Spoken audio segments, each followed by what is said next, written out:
एक साधक का प्रश्न, क्या भूत होते हैं? यह प्रश्न जितना पुराना है उतना ही रहस्यमय भी है। मनुष्य के भीतर डर का एक कोना है जहां से यह प्रश्न बार बार सिर उठाता है। रात के सन्नाटे में जब हवा ठहर जाती है, जब पेड़ों की परछाइयां दीवारों पर हिलती हैं, जब दिए की लौ कांपती है, तो मन पूछता है क्या कोई और है यहाँ? और शायद वहां कोई नहीं होता सिवाय तुम्हारे अपने डर के। लोग कहते हैं भूत वो हैं जो मरने के बाद भी यहाँ रहते हैं, लेकिन मैंने पूछा क्या तुम जीते हुए यहाँ रहते हो? क्योंकि जो जीवित होते हुए भी जीवन में उपस्थित नहीं है वो भी तो एक भूत है, चलती लाश।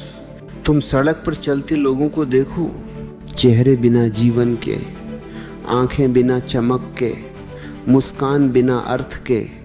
हर कोई किसी और समय में है, कोई अतीत के भूत में, कोई भविष्य की चिंता में। क्या ये भी भूत नहीं? भूत बाहर नहीं, मन के भीतर रहते हैं। तुम्हारा क्रोध, तुम्हारी वासना, तुम्हारा लोभ, ये सब तुम्हारे ही भीतर के भूत हैं। और मजे की बात यह कि तुम उनसे भाग नहीं सकते, क्योंकि जहां भी जाओगे ये तुम्हारे साथ जाएंगे। एक बार एक शिष्य ने मुझसे पूछा, मुझे रात को डर लगता है, कोई छाया मेरे कमरे में चलती है। मैंने कहा तू आंखें बंद कर और उस छाया से बात कर। वो बोला कैसे बात करूं, वो भूत है। मैंने कहा नहीं, वो तेरी ही छाया है। तेरा मन जब भय से कांपता है तो वही डर बाहर रूप लेकर प्रकट हो जाता है। मन बड़ा चालाक है, जिस चीज को देख नहीं सकता उसे कल्पना में बना लेता है, जो समझ नहीं सकता उसे भूत नाम दे देता है। इस तरह भय को एक आकार मिल जाता है, एक कहानी, एक चेहरा। लेकिन क्या तुमने कभी देखा है, डर भी तो एक ऊर्जा है। जब तुम ध्यान में उतरते हो वो ऊर्जा उसी रूप में बदल जाती है जिस रूप में तुम्हारा अवचेतन उसे समझ सकता है। कभी वो भूत बन जाती है, कभी देवता, कभी कोई पुरानी याद, कभी किसी अधूरे प्रेम का साया। भूत का अर्थ केवल मरे हुए आत्मा नहीं है, भूत का अर्थ है जो भूतकाल में अटका है। भूत शब्द संस्कृत के भव से आया है, जो हो चुका। इसलिए भूत वह है जो अब नहीं है, लेकिन फिर भी तुम्हारे मन पर शासन कर रहा है। तुम्हारा अतीत अगर आज भी तुम्हारे निर्णयों को चला रहा है, तुम्हारे डर, तुम्हारे संबंध, तुम्हारे चुनाव सब उस बीते हुए के बंधन में है, तो तुम एक भूत के अधीन जी रहे हो। यह संसार भूतों से नहीं, स्मृतियों से भरा है। हर आदमी अपने भीतर किसी न किसी की लाश ढो रहा है, किसी टूटी उम्मीद की, किसी पुराने प्रेम की, किसी अधूरे स्वप्न की। और जब ये लाश सड़ने लगती है तो डर, चिंता और बेचैनी के रूप में बाहर आती है। तब हम कहते हैं मुझे भूत दिखाई दिया। कभी कभी जो हम भूत समझते हैं वो केवल हमारी अपूर्णता का प्रतिध्वनि होता है। और जब ध्यान का प्रकाश भीतर फैलता है तो वो सब भूत गायब हो जाते हैं, जैसे सुबह की रोशनी से अंधेरा मिट जाता है। एक कहानी है साधु की जो जंगल में रहता था। रात को जब वो ध्यान करता तो उसे बार बार आवाज सुनाई देती, कभी किसी स्त्री के रोने की, कभी कदमों की आहट, कभी हंसी की प्रतिध्वनि। वो तो घबरा गया। उसने सोचा यह जगह भूतिया है। अगली सुबह वो गांव गया और लोगों से बोला इस जंगल में भूत है। गांव के एक बूढ़े ने हंसते हुए कहा, बेटा जंगल में भूत नहीं, तू ही अपने भीतर के भूत से भाग रहा है, लेकिन साधु नहीं माना। उसने और मंत्र जपे और हवन किया, पर आवाजें नहीं रुकी। फिर एक दिन थक कर उसने कहा अब जो होगा देखा जाएगा। वो बैठ गया गहरी ध्यान में। रात फिर वही आवाजें आई। कदमों की, सिसकियों की, किसी की पुकार।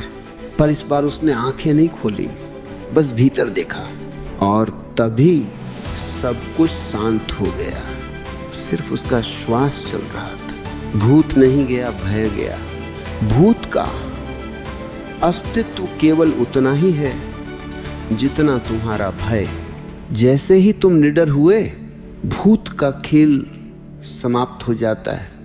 फिर वही जगह जो कल डरावनी थी, आज ध्यान का मंदिर बन जाती है। तो जब तुम पूछते हो क्या भूत होते हैं, तो असली प्रश्न यह है, क्या भय होता है? क्योंकि जहां भय है वहीं भूत है। जहां जागरूकता है वहां कुछ भी छिपा नहीं रह सकता। मनुष्य मरता नहीं, केवल शरीर बदलता है। जो दिखता है वह मिट जाता है, जो अदृश्य है वह शेष रहता है। जिसे तुम आत्मा कहते हो वह कभी नहीं मरती। वह चेतना है, अनादि, अनंत। लेकिन चेतना जब किसी शरीर में रहती है तब वह अपने अनुभवों के माध्यम से सीखती है। अगर अनुभव अधूरे रह जाएं, तो चेतना की एक धारा अधूरी रह जाती है। वही अधूरी धारा मृत्यु के बाद भी पृथ्वी के चारों ओर मंडराती रहती है। लोग कहते हैं ये भूत है।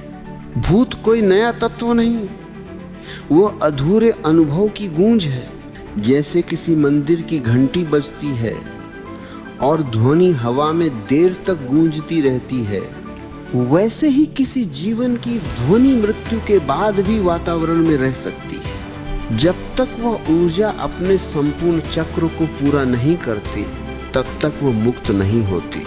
कुछ स्थान इसलिए भारी लगते हैं क्योंकि वहां कोई पीड़ा अधूरी रह गई है। किसी का प्रेम टूटा, किसी का बदला अधूरा, किसी की करुणा अधूरी। वे भाव ऊर्जा बनकर वहीं ठहर जाते हैं। संवेदनशील व्यक्ति उस कंपन को महसूस कर लेता है। वह कहता है यहाँ कुछ है, और जो अज्ञानी है वह डर जाता है और उसे भूत कह देता है। लेकिन जो जानता है वह मुस्कुरा देता है। वह समझता है कि यह सब ऊर्जा का खेल है। ऊर्जा कभी मरती नहीं, केवल दिशा बदलती है। जब कोई व्यक्ति अपने जीवन में संपूर्ण हो जाता है, जब उसने सब कुछ स्वीकार कर लिया, जब उसने कोई इच्छा अधूरी नहीं छोड़ी, तब मृत्यु के बाद कुछ शेष नहीं रहता। वह अस्तित्व में विलीन हो जाता है। ऐसा व्यक्ति भूत नहीं बनता, प्रकाश बन जाता है। लेकिन जो अपूर्ण मरते हैं, जो क्रोध, घृणा या तृष्णा लेकर जाते हैं, वे कुछ समय तक इस पृथ्वी के पास ही रहते हैं। उन्हें मुक्ति नहीं मिलती क्योंकि उनके भीतर अभी भी लगाव बचा है। जो भूतों को देख सकते हैं वे वास्तव में ऊर्जाओं को देखते हैं। वे तरंगे हैं जो सामान्य आंख से दिखाई नहीं देती, लेकिन संवेदनशील चेतना उन्हें अनुभव कर सकती है।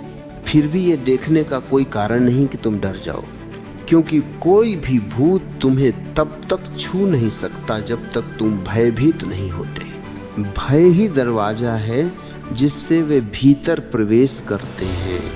निडरता वह दीवार है जिससे वे टकरा कर लौट जाते हैं। जो व्यक्ति ध्यान में जीता है उसके लिए मृत्यु का भी कोई भय नहीं, और जहां मृत्यु का भय नहीं वहां भूतों का कोई अर्थ नहीं रह जाता।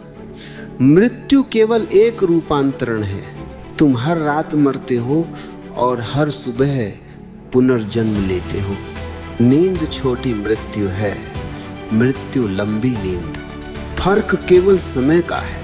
तुम्हें यह जानना होगा कि भय और विश्वास दोनों एक ही मिट्टी से बने हैं।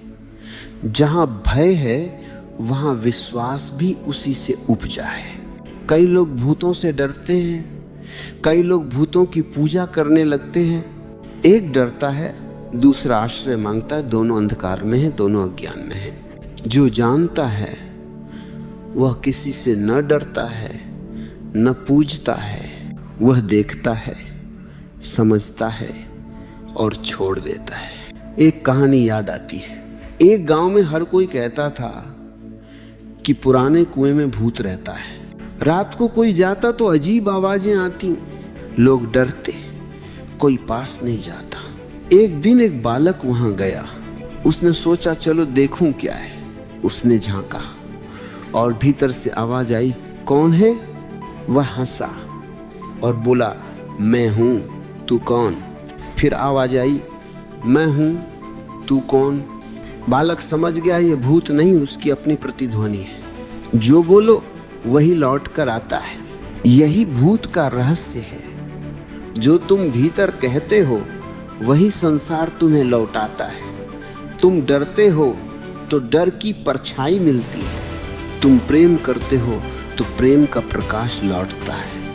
यह जगत तुम्हारा दर्पण है। भूत कोई और नहीं, तुम्हारा ही प्रतिबिंब है, भय का, स्मृति का, मोह का। हर व्यक्ति अपने भीतर किसी न किसी भूत को ढो रहा है। किसी के भीतर पुराने संबंधों का भूत है, किसी के भीतर अपमान का भूत, किसी के भीतर अधूरी आकांक्षा का भूत। तुम्हारा अतीत अगर तुम्हें आज भी नियंत्रित कर रहा है तो तुम जीवित नहीं, अतीत के भूत हो। जीवित वही है जो वर्तमान में है। जो वर्तमान में है उसके लिए भूत नाम की कोई वस्तु नहीं रहती। ध्यान का अर्थ ही है भूतकाल से मुक्ति। जब तुम भीतर उतरते हो और देखते हो कि सब स्मृतियां, सब भय केवल विचार हैं, तो एक क्षण में सब ध्वस्त हो जाता है। फिर न तुम अतीत में हो, न भविष्य में, न भय में, केवल अस्तित्व है। भूत केवल मन की रचना है और मन एक भ्रम है। जिस क्षण तुम उस भ्रम को पहचान लेते हो उस क्षण भूत भी समाप्त हो जाते हैं। मृत्यु का भी कोई अर्थ नहीं रह जाता, क्योंकि जो मरता है वह मन है, आत्मा नहीं। जीवन और मृत्यु दोनों एक वृत्त हैं। वृत्त का कोई अंत नहीं होता। एक छोर से मृत्यु आती है, दूसरे से जन्म। जिसने यह वृत्त देख लिया उसके लिए भूत, देवता, स्वर्ग, नरक सब कहानियां हो जाती हैं। मनुष्य के भीतर सबसे बड़ा भूत है अज्ञान। वही सब भय, सब कल्पना, सब भ्रम उत्पन्न करता है। ज्ञान आने पर सब अंधकार मिट जाता है। तब तुम देख पाते हो कि कोई बाहर नहीं, सब भीतर है। भूत भी, ईश्वर भी, शांति भी, सब तुम्हारे ही रूप हैं। एक बार स्वयं को जान लो, फिर न कोई भूत रहेगा, न कोई भय। फिर केवल मौन बचेगा, वह मौन जिसमें सब प्रश्न विलीन हो जाते हैं। भूत नहीं है, केवल मन है, और मन भी नहीं है जब तुम उसे देख लेते हो। भूत नहीं होते, भय होता है। जहां भय समाप्त, वहीं मुक्ति प्रारंभ।